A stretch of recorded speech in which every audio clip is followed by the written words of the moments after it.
Ini Fulan, seorang pegawai swasta dengan bayaran 5 juta per bulan. Fulan memegang prinsip hidup hanya sekali, maka harus dinikmati. Gaya hidupnya yang terlalu boros membuat Fulan utang sana-sini dan dikejar debt collector. Karena tidak mampu membayar hutangnya, Fulan harus mendekam di balik jeruji besi. Moral value dari cerita tersebut adalah kalau mau hutang, dipikirkan dulu mau untuk apa dan bagaimana cara melunasinya supaya kita tidak seperti Fulan. Bayangkan, jika Fulan adalah suatu negara, bagaimana nasib rakyatnya yang juga akan terdampak dari utang Fulan yang tidak kunjung terbayar, sementara bunga utang akan terus tumbuh menjulang. Oleh karena itu, utang suatu negara harus dikelola dengan baik. Pemerintahan kita mengelola hutangnya melalui Kementerian Keuangan, tepatnya Direktorat Jenderal Pengelolaan Pembiayaan dan Risiko atau sering disingkat DJPPR. DJPPR sendiri membawahi 7 direktorat, antara lain Direktorat Pinjaman dan Hibah, Direktorat SUN, Direktorat Pembiayaan Syariah, Direktorat PRKN, Direktorat PD/PPI, Direktorat Strategi Portofolio dan Pembiayaan, dan Direktorat Evaluasi, Akuntansi, dan Settlement. Pemerintah dapat memilih berhutang dengan mekanisme pinjaman atau penerbitan surat berharga negara. Mekanisme pinjaman dibagi menjadi 2. Pinjaman dalam negeri atau pinjaman luar negeri. Sedangkan untuk SBN dibagi menjadi surat utang negara dan surat berharga syariah negara. Dalam mengelola utangnya, pemerintah menggunakan aplikasi DM-FAS dan SPAN. DM-FAS memiliki 6 modul, di dalamnya antara lain negotiation, administration, mobilization, debt service, report, and analysis. Proses bisnis pinjaman luar negeri secara umum dibagi menjadi 4 fase. Pertama, perencanaan.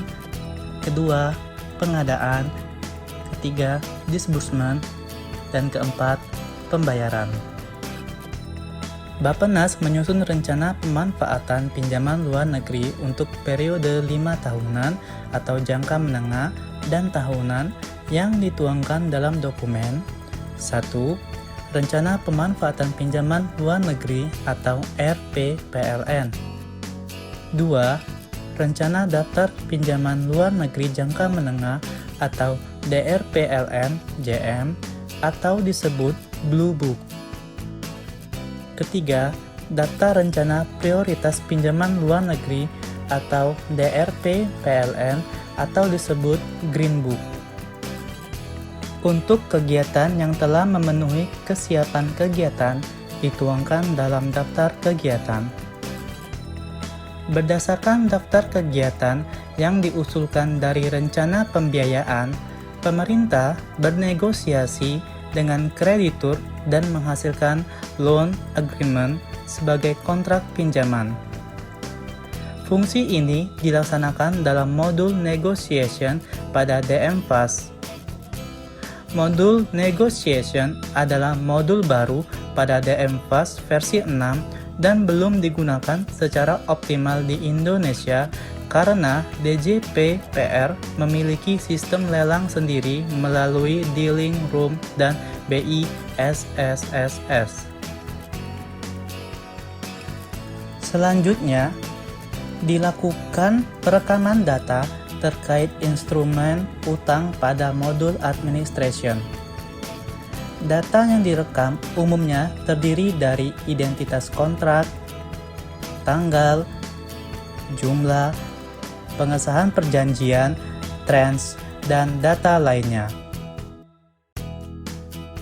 Proses berikutnya dilakukan penarikan pinjaman luar negeri. Dalam DM Fast, proses ini ditangani dalam menu Loans Drawing pada modul Mobilization. Selanjutnya, pemerintah melakukan pembayaran. Pada DM Fast, menu pembayaran terletak pada modul Debt Service yang berisi tidak hanya perekaman pembayaran pokok, bunga, dan biaya lainnya, tetapi juga perhitungan bunga dan alokasi anggaran untuk melakukan pembayaran. Setelah keempat fase tersebut, dilaksanakan pelaporan melalui modul report pada DM Fast. Sekian dari kelompok kami, sampai jumpa di video kita yang selanjutnya. Dadah!